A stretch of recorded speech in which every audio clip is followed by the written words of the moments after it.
Hi and welcome to Reformed Mind. And this afternoon, I want to just simply share something that I've already written about. If you're interested, you can go over to my blog. I've shared, and I'll put a link down in the description. But I just want to share with you briefly some of the beauties of the Reformed faith. When I was trying to think through, or as I was pondering, it became clear that this is something that is equally critical to explore personally, and I just thought of coming on here and sharing some of those things that I've sort of found out about the Reformed faith by way of highlighting those beauties, if you like. So the first one, in terms of those beauties that I did think through, was the fact that the Reformed faith is primarily a faith that seeks to embrace the scriptures. Sola Scriptura is one of those battle cries of the Reformation, as they say, and it simply expresses that desire to embrace the scriptures. And for me, that strikes me as a beauty, because out of which you find that the Reformed faith has remained relevant to the needs of societies right across church history. In fact, those who identify as Reformed Baptists are people who have embraced the scriptures, and they believe in the Sola Scriptura, and consequently you can see the effect that such a desire or such a stance has had on societies. And you see just how influential the Reformed faith has been, and just how much it has done in terms of effect and impact upon societies. And I think this is what makes it a beauty and unique, because you even see that this is something that has even allowed the Reformed faith to flourish even amidst controversies. Even before the Reformed Baptists came on the scene, you see it as it has been coming from the Synod of Dort, for instance. That controversy was confronted with the scriptures, and I think that's what makes it so unique as a beauty, that even in the midst of controversy, doctrinal controversy, the Reformed faith has remained true. It has come out tops. It has maintained its place in terms of importance and beauty, and I think God has used the Reformed faith to that extent in the lives of many, simply because it is committed even to the scriptures. So I think that is a beauty, a unique beauty, for that matter, that the Reformed faith is committed to the scriptures. And the other aspect of it is that the Reformed faith is serious, or is committed also in documenting the events around it. You'd find that reformers were quick as well as committed to document what was happening around them, and they were quick to put it into writing, sort of to serve a reference point. I mean, we are here years long after they have passed.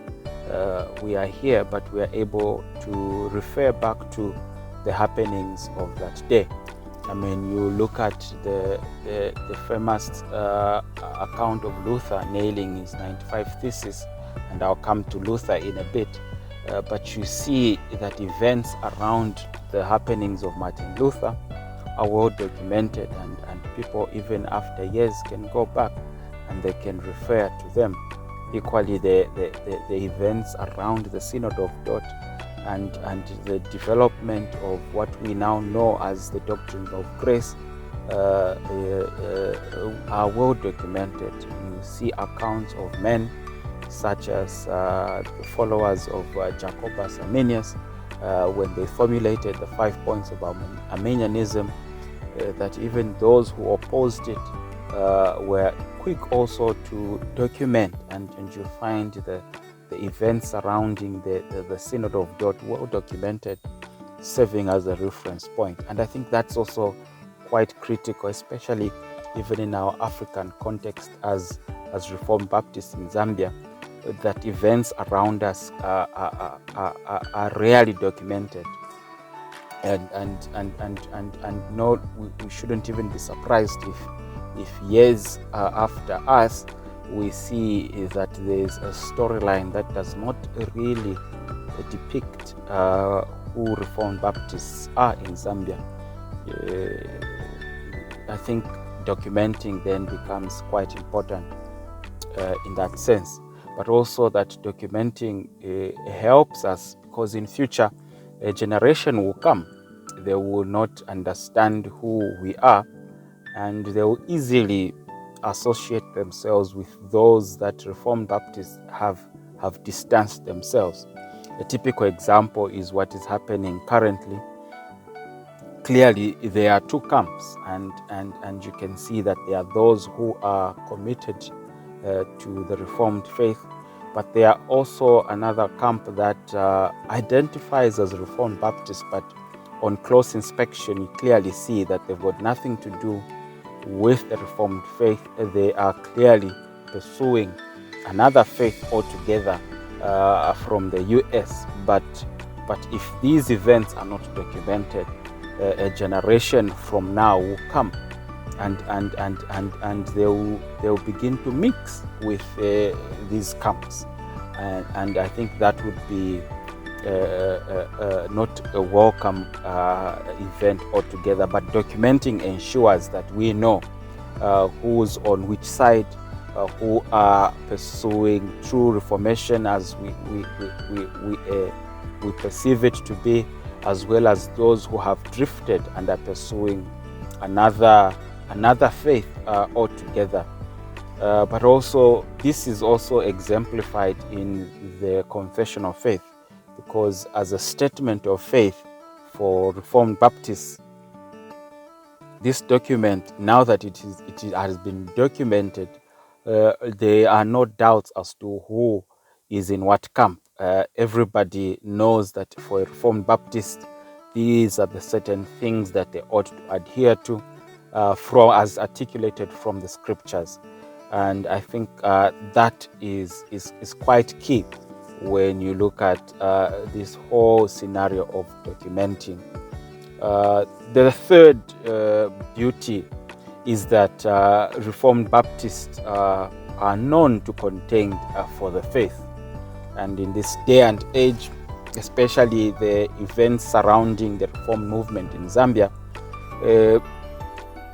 contending for the faith is rare. It is an attribute that is frowned upon. It is one that is considered to be divisive. It is for somebody to embark or to seek to contend for the faith, they will soon be vilified. They will soon find themselves to be isolated, and all manner of stereotypes assigned to them.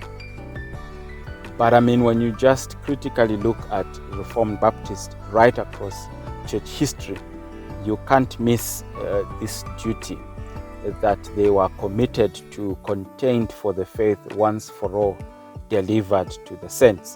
The events of Martin Luther simply echo that resolve. The events around other reformers such as John Huss, such as John Bunyan and John Calvin, are all characters that simply exemplify this desire and commitment to contend for the faith once for all delivered to the saints. They were willing to give a defense for the hope that is in them, and they seized every opportunity to do so. And you can see that due to their resolve as well as their commitment to contending for the faith, they were able to turn and to influence societies in so many respects. You hear Calvin that he was instrumental in various legislative aspects of his day, and so on and so forth. So you can clearly see that a lack, or when this aspect of contending for the faith dies, that the church itself is equally doomed for failure. And so this is another beauty for me, which has quite impacted me, that here are individuals who were willing to contend for the faith. And you can imagine the circumstances that they were contending for the faith, that they were not, they can't be compared to the times that we are in today. For them, contending for the faith meant that they would die, they would lose their lives. And sadly, by day and age, you see believers, in my interactions with them, you can see that they are afraid of contending for the faith, not because that they will be killed, or because that they will lose their lives or their jobs, or that something bad will happen to them, to the point that they would lose their lives, but it's simply just comfort, that they will ruffle a few feathers, and consequently they will be isolated, they will be vilified, or they will be called names. And you can see that to some, this is a big thing, especially in my context here in Zambia, that individuals and the like don't want to take this upon themselves. They know that something bad is happening in the reformed movement in Zambia, and that things are going south as far as the doctrinal standards and distinctives, but they can't raise a finger, because they know that to embark on such a journey will entail discomfort, will entail disturbing the peace, will entail being labeled as a troubler of Israel, which is contrary to the reformers of old. And so this is a beauty, and sadly this is one beauty and attribute that is lacking even in my day and age. Very few would embark on a journey to contend for the faith in obedience to the scriptures as we are commanded. And so that is a duty. And the next beauty, of the Reformed faith is one that subscribes to one's liberty of conscience. And before I open it up, I think in my article on my blog, I simply highlighted this, that Reformed Baptists are puritanical, and this day and age, puritanical elicits various emotions that are not so good, emotions that are quickly termed as unchristian or being rigid. And for somebody to identify with the Puritans, they are simply saying is that they are not woke, to use a common day language. And so tied to that, you see, because I quickly picked this from Greg Nichols when he was preaching in '91 to a group of pastors in South Africa on the issue why we are reformed. He simply said this, that being puritanical is actually, if we understand it the way it is to be understood, it stands for liberty. The Puritans understood the fact that we are redeemed, we are set free by Christ. First of all, from the effects, from sin and the effects of sin, but also that we are no longer bound by the doctrines of men. And when you look at the context of the Baptists, when they are formulating the 1689 Confession of Faith, you clearly see that this is something that they understood and they wanted to address it right from the scriptures. The fact that we believe in a true liberty of conscience, that somebody is free to worship God the way he has stipulated from the scriptures. But also we are not bound by the doctrines of men.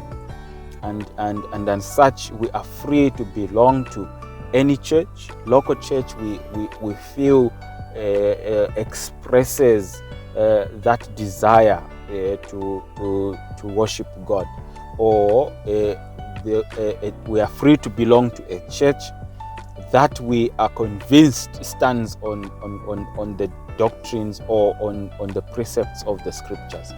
And as such, no one should be forced to join any church, and as well as when it becomes clear that a church does not represent those expectations, nobody should be forced to continue in that local church membership, because to do so is to go against liberty of conscience. And the truth is to be held in good conscience. The scriptures are to be held in good conscience. And so you see that even in my day and age, a lot of people are especially those who are at least familiar or understand the Reformed faith, currently are holding on to the truth, or they are in churches against conscience, because this is something that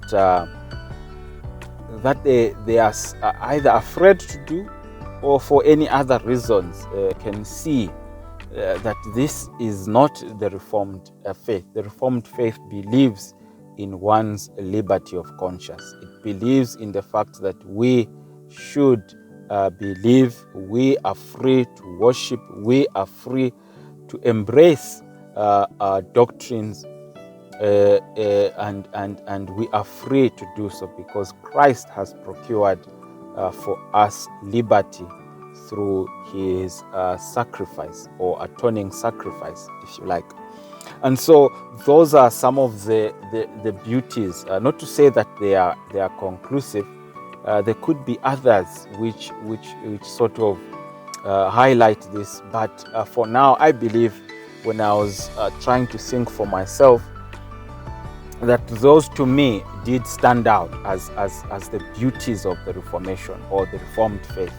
And embracing those means that one is simply pursuing the Reformed faith, and they are drawn to the Reformed faith based off of those beauties which can easily be anchored on the sure testimony of the scriptures. So I just thought that I should just come on here and share with you my journey as I am embracing the Reformed faith, and that you would have found something of encouragement, something that will inspire you to pursue the Reformed faith for yourself, and to do so in order to be convinced about it from the heart.